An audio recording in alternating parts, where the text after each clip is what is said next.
ስንመጣ 29ኛ ባንክ ነበር። ዛሬ 5ኛ ነን። 4ኛ ለመሆንም ከፍተኛ ጥረት እያደረግን እንገኛለን።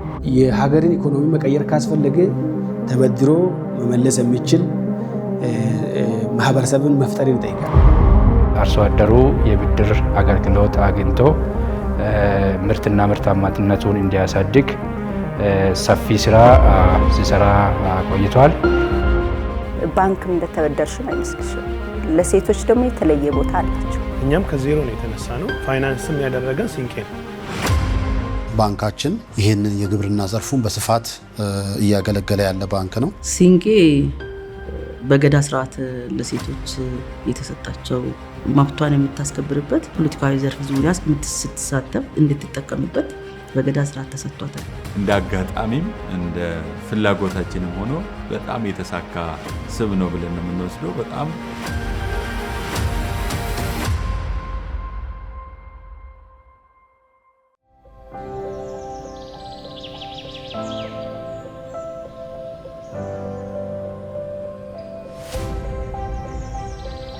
የፋይናንስ ኢንዱስትሪ ልማት ለአንድ ሀገር ሁለንተናዊ እድገት እጅግ መሰረታዊና ወሳኝ ነው።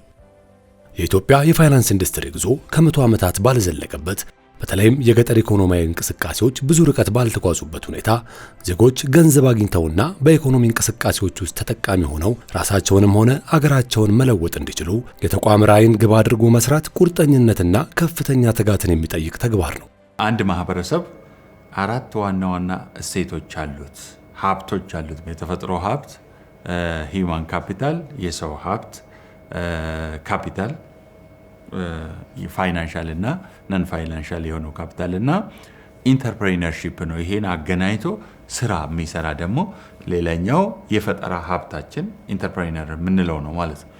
ስለዚህ ከዚህ ሀብት ውስጥ በጣም ጠቃሚው የብዙ ነገሮች ቁልፍ የሆነው የፋይናንሻል ካፒታሉ ነው። ሁሉ ነገር ኖሮት ያ የፋይናንሻል ካፒታል ከሌለው ግን ጎዶሎ ነው የሚሆነው ማለት ነው። ስለዚህ የኢትዮጵያን ህዝብ ስንወስድ አሁን 130 ሚሊዮን ህዝብ አለን። ይሄ 130 ሚሊዮን ህዝብ 70% የሚሆነው ሜቢ ሞር በገጠሪቱ የሀገሪቷ ክፍል ነው የሚኖሩት ማለት ነው። እነዚህ በጣም ለብዙ ዓመታት ከፋይናንሱ ዓለም ተገሎ የኖረ ማህበረሰብ ነው ብለን በተለይ ኦሮሚያ ውስጥ ስንወስድ ይሄ በጣም በትልቁ ችግር ሆኖ ይታያል። ስለዚህ 70%ቱን 80%ቱን ጥለህ ረስተህ በፖሊሲ ማዕቀፍ እነዚህን ረስተህ ሀገርን መቀየር ይቻላል ብለን አናምንም እኛ። ስለዚህ እንዴት አድርገን ነው ያንን የፋይናንስ አካታችነቱን ማምጣት የምንችለው የሚል ነው። የሲንቄ መወለድም ትልቁ ዋናው ቁልፉ ነገር ይሄኛው ነው ማለት ነው። ፋይናንሲንግ እንግዲህ ያው የሀገርን ኢኮኖሚ መቀየር ካስፈለገ ተበድሮ መመለስ የሚችል ማህበረሰብን መፍጠር ይጠይቃል። ድሮ ማይክሮ ፋይናንሶች ለግለሰብ አርሶ አደር የተወሰነ ብድር ያቀርባሉ። አርሶ አደሩ ከፍ ሲል ባንክ ጋር ሄዶ ለመበደር ኮላተራል የለው። ማይክሮ ፋይናንሱ ጋር እንዳይበደር ማይክሮ ፋይናንሱ ደግሞ ጣራ አለው። መሀል ላይ ዘሚዝድ ሴግመንት ነበረ ማለት ነው። ረጅም ዓመታትን ያስቆጠረውን ተለምዷዊ አሰራር ሰብረው ታችኛውን የህብረተሰብ ክፍል ተደራሽ ያደረጉ በጣት የሚቆጠሩ ተቋማት ውስጥ አንዱና በግንባር ቀደምነት ተጠቃሹ የኦሮሚያ ብድርና ቁጠባ ተቋም ነው። ቀድሞ ኦሮሚያ ብድርና ቁጠባ አክሲዮን ማህበር በ1989 ዓመተ ምህረት የተቋቋመ ማይክሮ ፋይናንስ ነበር። በዛን ጊዜ ሲቋቋም በተለይ አርሶ አደሩ የብድር አገልግሎት አግኝቶ ምርትና ምርታማነቱን እንዲያሳድግ ሰፊ ስራ ሲሰራ ቆይቷል። ከዚህ በተጨማሪ ታች ያለው የህብረተሰብ ክፍሎች ብድር ወይም ደግሞ አገልግሎት እንዲያገኝ ሰራተኞችን መድቦ በተለይ የፊልድ ኦፊሰር የምንላቸው ወይም ደግሞ ህብረተሰቡን ወጥቶ የሚያስተምሩ የሚያሳውቁ ወደ ተቋሙ መጥቶ የብድር አገልግሎት እንዲያገኙ ከተቋሙ እንዲበደሩ ሲያረግ ቆይቷል ማለት ነው። ለዓመታት በዘለቀው ስኬታማ የማይክሮ ፋይናንስ ተቋምነት በታሪክ ተጠቃሽ የሆኑ የኢኮኖሚ ተደራሽነት፣ አካታችነትና ተጠቃሚነት ተግባራትን በስኬት ሲተገብርና ለአያሌ ገበሬዎች፣ ሴቶችና ወጣቶች የእድገት መሰረት ሲሆን የቆየው የኦሮሚያ ብድርና ቁጠባ ተቋም ከተጠቃሚዎቹ አቅምና ፍላጎት ማደግ ጋር አገልግሎቶቹንና አቅሙን በማሳደግ ወደ ባንክነት የማደግ ራዕይን መሰነቅ ችሏል። ከማይክሮ ፋይናንስ ወደ ባንክ እንዲሸጋገር የመወሰኑ ውሳኔ ከማይክሮ ፋይናንስ ባንክ ነው የሚሻለው የሚለው ላይ ስምምነቱ ከተደረሰ በኋላ ወደ ባንክ እንዲሸጋገር ካምፓኒው ውሳኔ ላይ ተደረሰ ማለት ነው። ውሳኔውም ትክክለኛ መሆኑን ማየት ይቻላል ማለት ነው። ለምሳሌ በቁጥር ስንናገር የማይክሮ ፋይናንስ እያለን ለ25 ዓመት አካባቢ የተሰበሰበው ቁጠባ በጠቅላላው ወደ 5 ቢሊዮን ብር ነው። ዛሬ ግን 150 ቢሊዮን ነው ማለት ነው። በ4 ዓመት አካባቢ ወደ 150 ቢሊዮን ተሸጋገረ ማለት ነው። ስለዚህ የፋይናንሻል ኢንክሉዥን ወይም የህብረተሰባችን በፋይናንስ እንዲታቀፍ ከተፈለገ ትልቁ ስራ ከ5 ቢሊዮን 150 ቢሊዮን በራሱ ምስክር ነው ማለት ነው። ከማይክሮ ፋይናንስ ወደ ባንክ መሸጋገሩ ወደ ባንክ ለማሸጋገር እና ከተሸጋገርንም በኋላ ከፍተኛ የሆኑ መሰናክሎች ነበሩ። አንደኛው ካልቸር ነበር። የማይክሮ ፋይናንሱ ባህል ለ25 ዓመት ለኳርተር ኦፍ ሴንቸሪ የተደራጀ ያደገ ነበረ። ያንን ወደዚህ ሜንታሊቲ መቀየር በጣም ፈታኝ ነበር በወቅቱ። ለ25 ዓመታት የነበሩ ታሪኮችን ሳይደበዝዙ ወደዚህ ማሸጋገር ሪካርዱ ላይ ማስቀመጥም በላሱ ፈተና ነበረ። ወደ ባንክ ሲመጣ ለ90 ዓመት ለ30 ዓመት ምናምን የተደራጀ ኢንዱስትሪ ስለነበረ እዚህ ውስጥ ደግሞ ገብቶ መወዳደር ሌላው ፈተና ነበረ። ደንበኞቻችን እኛ ወደ ባንክ መተናል፣ ባንክን አብረን እንስራ ብለን ለማሳመን ደግሞ የራሱ የሆነ ፈተና ነበረው ማለት ነው። ለማንኛውም አሁን ያን ፈተና አልፈን በዚህ መንገድ ማሳየት ችለናል። ሲንቄ ባንክ አሁን ከሞላ ጎደል ጥሩ መንገድ ላይ ያለ ተቋም ነው ማለት እንችላለን ማለት ነው። ሲንቄ ባንክ ስያሜው እጅግ ጥልቅ የሆነ በኦሮሞ ገዳ ስርዓት ዘንድ ታላቅ ትርጉም ያለውና የባንኩን ራዕይ ወደፊት ከማሻገር አንጻር ትልቅ ትርጉም ያለው ብቻ ሳይሆን በተግባር መሬት ወርዶ የታየ ምክንያታዊ ስያሜ ነው። ሲንቄ የሚለውን ስም ስናወጣ 14 አካባቢ አማራጮች ነበሩ። በጣም ትልልቅ የሚገርሙ ስሞችን ሲንቄ ያው እንደሚታወቀው በኦሮሞ ገዳ ስርዓት ውስጥ የሴቶች የማህበረሰብ ተሳትፎ የሚገለጽበት ምልክት ነውና ያን ስሙን ካመጣን በኋላ ብዙዎቹ ይሄንንና እንውሰድ የሚለው ስምምነት ላይ ከተደረሰ በኋላ ትልቅ ሪሰርች ነበር ያደረግነው። በወራት የሚቆጠር ጥናት ስትራቴጂክ ፕላን ነበር ስናደርግ የነበረው። ከሎጎ ጋር ማገናኝተን አምባሳደር አትሌት ደራርቱ ቱሉ ናት። ስሙ ሲንቄ ነው። ከለሮቹ የምናያቸው ከለሮች ናቸው። እንደ አጋጣሚም እንደ ፍላጎታችንም ሆኖ በጣም የተሳካ ስም ነው ብለን ነው የምንወስደው። በጣም ታዋቂ ሆነዋል ማለት ነው። ካልቸራችንን ደግሞ አንዳንድ በጣም ፓወርፉል የሆኑ እንደዚህ አይነት የማህበረሰብ እሴቶችን ስናስተዋውቅ ጥቅም እንጂ ጉዳት የለውም። በሲንቄ በኩል ስናይ ደግሞ እንደውም የተሻለ ነገር ሆነዋል ብለን እንወስዳለን ማለት ነው። ሲንቄ የሚለው ስያሜ በማህበረሰቡ ዘንድ ጥልቅ ትርጉም ያለው በተለይም ሴቶችን ከስር መሰረት ከማብቃት አንጻር በገዳ ስርዓት ውስጥ ታላቅ ፍልስፍናና እሳቤን ያዘለ ነው። ሲንቄ በገዳ ስርዓት ለሴቶች የተሰጣቸው እንደ አንድ ጌጥ የሚይዙትና መብቷን የምታስከብርበት በማህበራዊ፣ በኢኮኖሚያዊ፣ በፖለቲካዊ ዘርፍ ዙሪያ ስትሳተፍ እንድትጠቀምበት በገዳ ስርዓት ተሰጥቷታል። ከመቼ ጀምሮ ነው ለሚለው ልጃገረዶች አይዙ ሲንቄ የሚይዙት እናቶች ናቸው። የጋብቻ ዕለት ነው ከሌሎች እቃ የምትገለገልበት እቃ ጋር የሚሰጣት። ይዛለት ሰርጉ ሳይደርስ ተቆርጦ ተስተካክሎ እንደዚህ ይቀመጣል። ቀጥ ያለ ነው፣ ከቁመቷ ያልበለጠ አባት ቆርጦ ያመጣል። እናት አሳምራ በደንብ ሰርታ ቤት ጣራ ላይ ትሰካዋለች። እናም ምንድነው ወደ ጋብቻ መስመር ወደ እናትነት መስመር ስለገባች የዕለቱ ዕለት ባል ይዞ ቤት ይገባል። ባል ይዞ ቤት ከገባ በኋላ በማግስት የስጦታ ከብት ሊሰጣት ካደረች በኋላ የስጦታ ከብት ሊሰጣት ሲንቄዋን ይዛ ትወጣለች።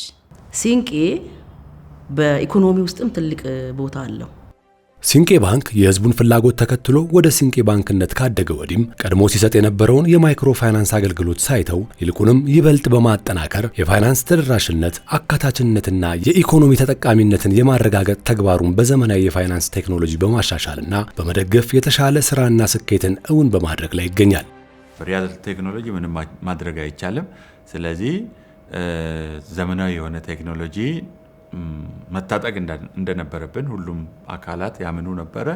ስለዚህ ኢትዮጵያ ውስጥ ሜቢ የመጀመሪያው ይመስለኛል ኦራክል ፍሌክስ ኪዩብ የኛ 14.5 የሚባለው ነው። ስለዚህ ሌተስት ነው።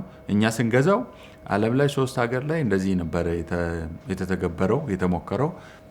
ግን ከ605 በላይ ቅርንጫፎችን አስተሳስረን ቆንጆ ስራ እየሰራንበት እንገኛለን። ይሄ ማለት ኮር ባንኪንግ ነው ማለት ሴንትራሊ ኦንላይን ሪል ታይም ኤሌክትሮኒክ ባንኪንግ የሚለውን በምናይበት ጊዜ ማለት ነው። ስለዚህ ይሄ ጥሩ እየሰራ ነው። የሚያስፈልጉ ነገሮችን አሟልተንለታል፣ እያሳደግን እንሄዳለን ማለት መሰረታዊ ነገሩ ተሟልቷል ማለት ይቻላል በዛ በኩል። ሌላኛው ዲጂታል ባንኪንግ የምንለው ነው። ዲጂታል ባንኪንግ ማለት ካርድ ባንኪንጉ፣ ኢንተርኔት ባንኪንጉ፣ ሞባይል ባንኪንጉ፣ ኤጀንሲ ባንኪንጉ እና ዲጂታል ሌንዲንጉ ነው ማለት ነው። ስለዚህ እነዚህ ላይ ከቴሌ ብር ጋር ሆነን ወቢ ዲጂታል የሚለውን ይዘን ከ1 ሚሊዮን በላይ ደንበኞች ያሉት የዲጂታል ሌንዲንግ ፕላትፎርም ነው ማለት ነው። እሱ ስራ ላይ ይገኛል። ሪሰንትሊ ግን በሚቀጥሉት 5 እና 6 ወራት የምናጠናቅቀው ትልቅ ኢንቨስትመንት ያደረግንበት ዲጂታል ባንኪንግ በዚህ ሰዓት ስራ ላይ ይገኛል ማለት ነው። በእርግጠኝነት ከ6 ወራት በኋላ እናጠናቅቃለን። ያን ስናጠናቅቅ ሲንቄን የሚያክል ትልቅ ሌላ ዲጂታል ባንኪንግ እንተክላለን ማለት ነው። ሲንቄ ባንክ ከትላልቅ ሀገራዊ ፕሮጀክቶች እስከ ታችኛው ማህበረሰብ ድረስ የዘለቀ የብድር አገልግሎት በማቅረብ እጅግ ስኬታማ በሚባል ሁኔታ የገንዘብ ተደራሽነትን በማረጋገጥ ተምሳሌትነቱ ትልቅ የሆነ የስኬት ተግባር ፈጽሟል። እንግዲህ ባንካችን በዋናነት በ3 ዘርፎች ነው ስራ ሲሰራ የነበረው። 3ቱ ዘርፎች የምንላቸው አንዱ በተለይ ወደ ባንክ ከመጣን በኋላ የማይክሮ ፋይናንስ ዘርፉ አለ። በሁለተኛነት ደግሞ ባንኪንግ ቢዝነስ ወይም ኮንቬንሽናል የምንለው ዘርፍ አለ። በሶስተኛነት ደግሞ የወለድ ነፃ አገልግሎት ወይም ኢህሳን የምንለው አለና በእነዚህ በ3ቱ ዘርፎች ላይ ከፍተኛ የሆነ የብድር አቅርቦትን በማድረግ ኢኮኖሚው ላይ ትልቅ የሆነ አስተዋጽኦ በማድረግ ይገኛል ማለት ነው። ትልቁንም ድርሻ እየተጫወተው በዚህ ዘርፍ ነው። ሲንቄ ባንክ ለህብረተሰቡ ያቀረበውን አጠቃላይ የብድር መጠን በተለይም በማይክሮ ፋይናንስ አገልግሎቱ ከነበረው በይበልጥ በማሳደግ ባለፉት ጥቂት ዓመታት በብዙዎች ዘንድ አነጋጋሪ በሆነ አፈጻጸም አርሶ አደሩ፣ ሴቶችና ስራ ፈጣሪ ወጣቶችን በብር አቅርቦት ተደራሽ ማድረግ ችሏል። ባንኩ ከማይክሮ ፋይናንስ ሲሸጋገር የት ጋር ነበረ፣ ዛሬ ደግሞ የት ጋር ነው ያለው የሚለውን ነገር በቁጥሩ ማስቀመጥ ይቻላል። በጣም ደግሞ ባንኩ ልዩ የሚያደርገው ከባንኪንግ ኢንዱስትሪ የማይክሮ ፋይናንስ ተበዳሪዎችን ጨምሮ የተበዳሪ ቁጥር ወደ 800 ሺህ ደርሷል ማለት ነው። የማይክሮ ፋይናንስ ፖርትፎሊዮ በጣም አድጓል የሲንቄ ማለት ነው። በፐርሰንቴጅ ሲታይ ይሄ ኦልሞስት ወደ 66% ገደማ ነው የሚሆነው ማለት ነው። ከማይክሮ ፋይናንስ ወደ ባንክ ስንሸጋገር ወደ 16 ቢሊዮን ብቻ ነበር የባንኩ አሴት ማለት ነው። ዛሬ ላይ ወደ 192 ቢሊዮን ገደማ ደርሷል ማለት ነው። ከተቀማጭ ገንዘብ አንጻር ትልቅ ባንክ የሚባለው ትልቅ ሪሶርስ ተሰበሰበ ባንክ ነው እና ከዲፖዚት አሰባሰብ አንጻር ወደ ባንክ ስናድግ 6 ቢሊዮን ብቻ ነበር የባንኩ ዲፖዚት ማለት ነው። 29ኛ አካባቢ ነበር ያንን። ዛሬ ላይ ወደ 158 ቢሊዮን ደርሷል። ከብድር አንጻርም ደግሞ ስናይ የሎን ፖርትፎሊዮ 13.8 ቢሊዮን ገደማ ነበር። ዛሬ ላይ ወደ 108 ቢሊዮን ደርሷል። ሌላው እንግዲህ በቶታል ካፒታል ወደ 21 ቢሊዮን ደርሷል። በፔይድ አፕ ካፒታል 15 ቢሊዮን የተከፈለ ካፒታል ሊኖረው ችሏል። ከዛም አልፎ ደግሞ ሰብስክራይብድ ካፒታል የምንለው ቃል የተገባ ካፒታል ወደ 75 ቢሊዮን ነው። ይሄ የባንኪንግ ኢንዱስትሪ ውስጥ ቀዳሚ ባንክ ነው የሚያደርገው በተለይ ሰብስክራይብድ ካፒታል ማለት ነው እና ከዚህ ውጪ በቴክኖሎጂም ደግሞ ደንበኞቻችንን ማገዝ አለብን ብለን በተለይ አመት አልሞላንም ወደ 9 ወር አካባቢ ወቢ ዲጂታል ፋይናንሲንግ የሚለው የማይክሮ ሌንዲንግ ሞዳሊቲ ጀምረናል። በዛ ወደ 6.3 ቢሊዮን ማበደር ችለናል። ለ1.2 ሚሊዮን ደንበኞች ማለት ነው። ሲንቄ ባንክ በ15 ቢሊዮን ብር የተፈረመ ካፒታል ወደ ባንክነት ከተሸጋገረ ወዲህ በባንክ ኢንዱስትሪ ውስጥ ከፍተኛ ለውጥ ያመጣ ብቻ ሳይሆን ለሀገር ኢኮኖሚ ትልቅ ድርሻ በመወጣት ረጅም ዓመታትን ካስቆጠሩ ባንኮች ተርታ መሰለፍ ችሏል። ሲንቄ ባንክ በሁሉም የአገልግሎት ዘርፎች ያስመዘገበው ፈጣን እድገትና ረጅም ዓመታትን ካስቆጠሩ ግንባር ቀደም ባንኮች ተርታ መሰለፍ የቻለበት ሂደት በግል የንግድ ባንኮች ታሪክ ሂደት ውስጥ ያልተለመደና በአጭር ጊዜ ውስጥ ሊታሰብ የማይችል ነው። ያው ይቻላል ነው። እኛ 6 ተቋማት ሆነን ነው ከማይክሮ ፋይናንስ ወደ ባንክ ያደግነው። መገለጫዎቹ ሲንቄ ባንክ ጥሩ ነው የመጣው ለማለት መገለጫዎቹ ስንመጣ 29ኛ ባንክ ነበር። ዛሬ 5ኛ ነን። 4ኛ ለመሆንም ከፍተኛ ጥረት እያደረግን እንገኛለን። ስለዚህ ቆንጆ ማሳያ ነው ማለት ነው። ምንም ሌላ ነገር አያስፈልገውም። ስለዚህ ኢንዱስትሪው ላይ የኢትዮጵያ ባንኪንግ ኢንዱስትሪ በጣም ጠንካራ ኢንዱስትሪ ነው። ከተማ ላይ በብዛት ፎከስ ያደረገ ኢንዱስትሪ ነው። እዛ ውስጥ መጥቶ መወዳደር መቻል ቆንጆ ተስፋ ይሰጣል፣ ለሌሎችም ቆንጆ ምልክት ይሆናል የሚል ግምት አለኝ ማለት ነው።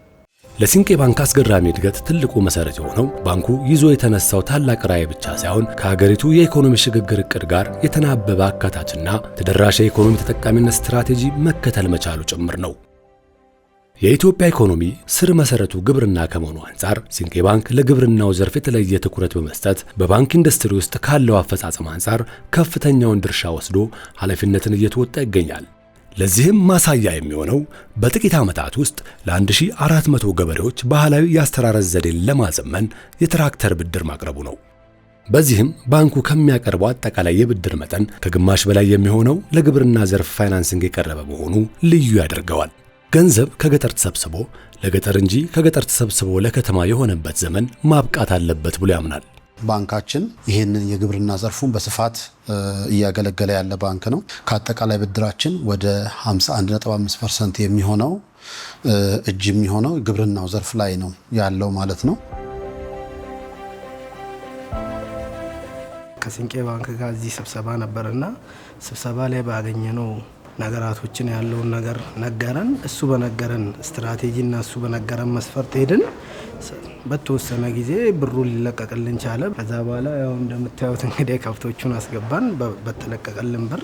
በወለድ ቢሆን ኖሮ ዛሬ እዚህ ጋር ስራውንም አንጀምርም ምንም አንልም ማለት ነው። ለምን ወለድ በእኛ ስለማይፈቀድ ባንኩን ከልብ ነው የምናመሰግነው። ወጣቱም በዚቹ ምክንያት በተለያየ ዘርፍ በማሽንም ሆነ በምንም ዘርፍ ተደራጅቶ እንዲህ አይነት ስራ ቢጀምር ባይነኝ ነው። ከሲንቄ ጋር ኢኒሻሊ ከመጀመሪያው ጀምረን አሁን እስካለንበት እስከ 1 ሚሊዮን ድረስ ፋይናንስ እያደረጉን እኛ ደግሞ ያችን 1 ሚሊዮን የነሱን መልሰን ኦን ወደ ማድረግ ብዙ ጊዜ አሁን እኛ ስንበደር በጣም ታርጌት የምናደርገው ምንድነው ከምንም ስለሆነ እነሱ ያበድሩናል። ያን እነሱ የሚያበድሩንን ገንዘብ ግን እኛ የነሱን በምናገኘው ፕሮፊት የነሱን መልሰን ኦን ወደ ማድረግ የሲንቄ ባንክ ፈጣን እድገት የላቀ ትርጉም ያለው መሆኑ በተጨባጭ ተጠቃሚዎቹን ለከፍተኛ ስኬት ማብቃት በመቻሉ ነው። በዚህም በርካቶች በተመቻቸላቸው ብድር አማካኝነት አቅማቸውን አሳድገውና ከኢኮኖሚ ጥገኝነት ተላቀው ከራሳቸው አልፈው ሌሎችን መጥቀም ወደሚችሉበት የስኬት ደረጃ ተሻግረዋል። በሊዝ ፋይናንስና በሲንቄ ባንክ በኩል ደግሞ የባንክ እድል ብድር ስለተመቻቸን ወደ ስራ ሞር በስፋት መግባት ችለናል ማለት ነው። እኛም ከዜሮ ነው የተነሳ ነው። በፋይናንስም ያደረገን ሲንቄ ነው። ያለምንም ነገር ከዜሮ ሲንቄ ፋይናንስ አድርጎ እቃውን ገዝቶልን ወደ ስራ የገባ ነው። ይህን ድርጅት ማሳደግ ነው ፍላጎታችን። ኦልሞስት ኢንዱስትሪ ነው። ይህን ኢንዱስትሪ ወደ ትልቅ ኢንዱስትሪ ፓርክ ውስጥ ማስገባት፣ የተለያዩ ነገሮችን የመኪና ቦዲዎችን የማምረት እነዚህን ፋይናንስም እነሱም ይህንን ከመለሳችሁ የተሻለ ነገር እናደርግላችኋለን ብሎ ስላበረታቱን ወደዛ አይነት ሲስተም ውስጥ ለመግባት ጥረት እያደረግን ነው። ሲንቄ ባንክ ምንም እንኳ ተደራሽ በሆኑ አገልግሎቶቹ ሰፊውን ማህበረሰብ ተጠቃሚ እያደረገ የሚገኝ መሆኑ እንዳለ ሆኖ በተለይም ግን ለሴቶች ልዩ ትኩረት በመስጠት ሴቶች በኢኮኖሚው ዘርፍ ላይ ትልቅ ድርሻ እንዲኖራቸው በልዩ ሁኔታ እገዛ እያደረገ ይገኛል። ከሲንቄ ባንክ ጋር ሴትነቴ በእውነት ትልቅ ነገር ነው። ከታች እስከ ላይ ድረስ አንድ አይነት ፊት ነው የምታዩ። በሲንቄ ባንክ ውስጥ ጥሩ እርዳታ አላቸው። ኤኒቲንግ የምትጠይቂያቸውን ነገር በፈገግታ ነው። ፍራቻ የለሽም። ባንክም እንደተበደርሽም አይመስልሽም። ለሴቶች ደግሞ የተለየ ቦታ አላቸው። በፊት ስራ አጥ ነበርን። ነገር ግን ከሲንቄ ባንክ ጋር በመሆን በተመቻቸልን ብድር እዚህን ከብቶች ገዝተን በዚህ ስራ ላይ እንገኛለን ማለት ነው እና ሲንቄ ባንክ ሁሌም ከጎናችን ስለሆነ ወደፊትም ስላለ በዚሁ አጋጣሚ ማመስገን ፈልጋለሁ። ሲቀጥል ከነዚህ ከብቶች የወተት ልማት ጀምረናል። ያ ማለት እናገኘው የወተት ምርት ለከተማ በሽያጭ በማቅረብ ላይ እንገኛለን ማለት ነው። የሚገርመው ነገር እንደውም እኔ ሎኑን ባገኘሁበት ጊዜ 3ኛ ልጄን እርጉዝ ነበርኩኝ። በጣም ሪስፔክት አድርገውኝ እንደዚህ እርጉዞኝ ራሱ ያን ያህል ኦልሞስት ደርሼ ነበርና ስንቀሳቀስ በጣም ሰፖርት አድርገውኝ ቶሎ ፕሮሰሱም እንዲያልቅልኝና ወደ ስራ እንድገባ በጣም ረድተውኛል። ሲንቄ ባንክ በማይክሮ ፋይናንስ ከሚያቀርባቸው ልዩ የብድር አገልግሎቶች አቢል ግብርናን መሰረት ያደረገ ብድር፣ ኦጌቲ ልዩ የሴቶች ብድር፣ ዲታ ወደ ኢንቨስትመንት ለተሸጋገሩ ገበሬዎች የሚሰጥ ብድር ተጠቃሽ ናቸው። የተጠቃሚዎቹን ተደራሽነት ይበልጥ ለማሳደግ የዲጂታል ብድር አማራጭ በሆነው በኦቢ ዲጂታል ፋይናንስ አገልግሎት ብቻ በዘመነ የዲጂታል ቴክኖሎጂ ስርዓት ተደራሽ መሆን ችሏል። በእነዚህ ብድሮች ገበሬዎች ሴቶችም ሆኑ በምርትና የንግድ ዘርፍ ላይ የተሰማሩ ዜጎች በሚያገኙት ብድር አቅማቸውን የበለጠ በማጎልበት ወደ ተሻለ እድገት በመሻገር ላይ ይገኛሉ። ባንኩ በሀገራችን የኢኮኖሚ እንቅስቃሴ ላይ እያበረከተ ከሚገኘው ከፍተኛ ድርሻ ባሻገር ማህበረሰብን የሚጠቅሙ በርካታ በጎ ተግባራትን ይፈጽማል። በአስቸኳይ እርዳታ ወቅቶች የሚያደርገውን እገዛ እንዳለ ሆኖ በራሱ ተነሳሽነት ለባንኩ ተጠቃሚዎች እጅግ ጠቃሚና ወሳኝ የሆኑ የፋይናንስ ግንዛቤና እውቀትን ማስጨበጥ ስልጠና በማዘጋጀት የኢኮኖሚ ዘርፍን ከስር መሰረቱ የመደገፍ ኃላፊነቱን ይወጣል። ማንኛውም ደንበኛ ብድሩን ሳይወስድ ስለ ብድሩ ማወቅ አለበት፣ ስለ ቁጠባ ማወቅ አለበት፣ ስለ ባንክ ከሚሰጣቸው ሌሎች የተለያዩ ፕሮዳክቶችን ማወቅ አለበት። ለምሳሌ ስለ ብድር፣ ስለ ቁጠባ እንዴት ነው ወደፊት ማድረግ፣ ዳይቨርሲፋይ ቢዝነስ ማድረጉ አድቫንቴጁ ምንድነው፣ ዲስአድቫንቴጁ ምንድነው የሚለው በደንብ አድርገን ግንዛቤ እንሰጣቸዋለን ማለት ነው። እዚህ ዙሪያ ላይ ይሄ በፕሮሲጀር ደረጃ ተቀርጾ ማንኛውም የኛ ከስተመር ሪሌሽን ኦፊሰር የምንላቸው ብራንች ላይ ያሉት የሚጠቀሙበት ነው ማለት ነው። የተሰጠን ስልጠና ከሲንቄ ባንክ የተበቻቸልን ብድር አለ። እሱም ብድር እንዴት ነው ማኔጅ ማድረግ ያለብን፣ እንዴት ነው የተሰጠንን ብድር በአግባቡ ወደ ስራ ማዋል ያለብን፣ እንዲሁም ደግሞ ስራችን ቪዥን እንዲኖረው ዝም ብሎ ፋይናንሻል ብቻ ሳይሆን ሌላም ቪዥን ሰፊ ስራ እንድንሰራ ቪዥን ያለው ስራ እንድንሰራ ሰጥተውናልና ኤክስፔክት ካረኩት በላይ ነው። እኔ አሁን ብር ያስፈልገኛል ብዬ ነው የወሰድኩት እንጂ አንድ ሰው ብድር እንዴት መጠቀም አለበት፣ ብድር ከወሰደ በኋላ የብድር አጠቃቀም፣ የብድር ጉዳት፣ ጥቅሙ የሚል በጥሩ ሁኔታ በፊት ከማውቀው በላይ በደንብ ተረድቻለሁ። ቢዝነሶችን በምን መልኩ የሰውን ኃይል ራሱ በምን መልኩ ማስተዳደር እንዳለብን እነዛን ነገሮች ካሽ ፍሎዎችን በምን መቆጣጠር፣ ወጪዎች አሉ፣ ገቢዎች አሉ፣ እነዛ እንዴ ኮንትሮል ማድረግ እንዳለብኝ፣ እነዛን ነገሮች ጥሩ ስቶኮችን በምን መልኩ ማስተዳደር እንዳለብኝ እነዛን ነገሮች ጥሩ ይወስጃሉ። የሲንቄ ባንክ የብድር አገልግሎት ልዩ የሚያደርገው ብድሩን ከሚወስዱ ተጠቃሚዎች አልፎ ወደ ተለያዩ ሀገራት ምርቶቻቸውን ለሚልኩ አምራቾችና ነጋዴዎች ብድር በማቅረብ ለሀገሪቱ እድገት ወሳኝ የሆነ የውጭ ንግድ ኤክስፖርት ዘርፍ በልዩ ሁኔታ በመደገፍ ላይ ይገኛል። ከሲንቄ ጋር አብረን መስራት ከጀመር 1 ዓመት ሆኖናል። በዚህ 1 ዓመት ውስጥ ባንኩ ያቀረበልን የሰጠን የፋይናንስ አማራጭ ጥሩ ነበረ። የኤክስፖርት ፐርፎርማንሳችንን በጣም አሳድጎልናል። በእኛም በባንኩ በኩል በዚህ ዓመት ብቻ ወደ $5.5 ሚሊዮን ኤክስፖርት አድርገናል። ይሄ የባንኩንና የእኛን ሪሌሽን በጣም አሳድጎታል። ኤክስፖርት ሴክተር ብዙ ድጋፍ ከባንክ ያስፈልገዋልና ይሄንን ቲሙ ተረድቷል። ይሄንን የተረዳ ቲም አላቸው። ለኛ ካምፓኒ እኛ ካለን ከነሱ ጋር ካለን ኤክስፒሪየንስ በግል ይከታተሉናል። የሚያስፈልገንን ድጋፍ እያደረጉልን ነው ያለው። ይሄም የነሱ የስራ ትራዲሽን ይቀጥላል። እንደዚሁ እያገዙን አብረን እንቀጥላለን ብለን ተስፋ እናደርጋለን። በዓለም አቀፍ ባንኪንግ አገልግሎት ዘርፍ ስመጥር ከሆኑ የውጭ ገንዘብ አስተላላፊ ድርጅቶች ጋር የሚሰራ ከመሆኑም በላይ ጉዞና ግዢዎችን ለማቀላጠፍ የሚያስችለውን የማስተር ካርድ አገልግሎት ለተጠቃሚዎቹ አቅርቧል። ከተመሰረተ በአጭር ጊዜ ውስጥ እጅግ ፈጣን እድገትን በማስመዝገብ ታሪክ እየሰራ የሚገኘው ሲንቄ ባንክ የእድገት ጅማሬውን አጠናክሮ ለመቀጠል የሚያስችሉትን ታላላቅ ስትራቴጂዎችን በመንደፍ ለበለጠ ስኬትና የማክሮ ኢኮኖሚ ሪፎርም ግቦችን ለማሳካት የሚያስችሉ አዳዲስ አገልግሎቶችን ይዞ እየመጣ ይገኛል። በአሁኑ ሰዓት በመላ ሀገሪቱ ቅርንጫፎችን ከፍቶ እየሰራ ሲሆን ከሀገራችን አልፎ በጎረቤት ምስራቅ አፍሪካ ሀገራት አገልግሎትን ለማስፋፋት በሂደት ላይ ይገኛል። እውነተኛ ስኬት የሚለካው ማህበረሰቡን እስከ ታች ዘልቆ ተጠቃሚ ሲያደርግ ብቻ ነው። ሲንቄ ባንክ ዋነኛ ራዕይና ዓላማው ሰፊ ህዝብን በኢኮኖሚ ማብቃት ሲሆን የፋይናንስ አገልግሎት ተደራሽነት እስከሌለባቸው ገጠራማ ክፍሎች ድረስ ዘልቆ በመግባት በተለይም የሀገር ካስማ የሆነውን የግብርና ዘርፍ በልዩነት በመደገፍና ከመደበኛና ከወለድ ነፃ የብድር አገልግሎቶቹ ባሻገር የማይክሮ ፋይናንስ አገልግሎቱን በከፍተኛ ሁኔታ በማሳደግ እውነተኛ ተጠቃሚነትን በመፍጠር ላይ ይገኛል። ሲንቄ ባንክ ያስመዘገባቸውን ፈጣን እድገቶች ተከትሎ ከአንድ ተቋምነት ወደ ቢዝነስ ግሩፕ ለማደግ የወሰነ ሲሆን ሲንቄ ኢንቨስትመንት ባንክ፣ ሲንቄ ኢንሹራንስ፣ ሲንቄ ሊዝ ፋይናንሲንግ እና ሌሎች ተቋማትም በግሩፕነት ይቀላቀሉታል።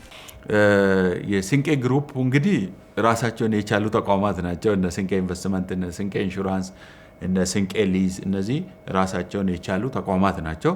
ግን ሲደራጁ ደግሞ ይመጋገባሉ ማለት ሲንቄም ለነሱ የሚያደርገው ነገር አለ። እነሱም ከሲንቄ ጋር ሲሰሩ ቢዝነሱ ተያይዞ ይሄዳል።